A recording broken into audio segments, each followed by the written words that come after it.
చివరికి మన గుంటూరు మిత్రుడు ఒక ముస్లిం మిత్రుడు సెక్రటేరియట్లో రాజా హుసేన్ అని ఓఎస్డి ఉన్నాడు.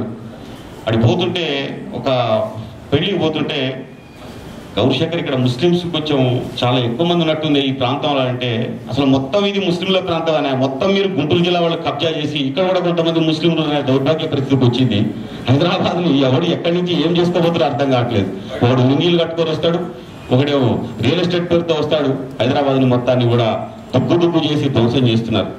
అయితే రామయ్య సార్ లాంటి వాళ్ళు విద్యావేత్తలు వీటన్నిటినీ తమ యొక్క కళ్ళల్లో దాచుకున్నారు, తమ గుండెల్లో దాచుకున్నారు. ఎప్పుడు తెలంగాణ ఉద్యమానికి సంబంధించినటువంటి అంశం ఆర్ట్స్ కళాశాలలో పిల్లగాని మీద దెబ్బ పడితే అది హైదరాబాద్ మీద ఏ రకమైన దెబ్బ పడ్డదన్న విషయాన్ని ఈ పెద్దలకు మాత్రమే తెలుసు, ఈ తరం వాళ్ళకి తెలియదు, ఇలా తెలుసు. కాబట్టి ఈ పుస్తకాన్ని ఆవిష్కరిస్తూ 6 గంటలకి ట్రైన్ ఉంది. రామయ్య గారు ఈ పుస్తకాన్ని చుక్క రామయ్య గారు ఆవిష్కరించవలసిందిగా కోరుతున్నారు. లక్ష్మణ్ గారు, లక్ష్మణ్ అన్న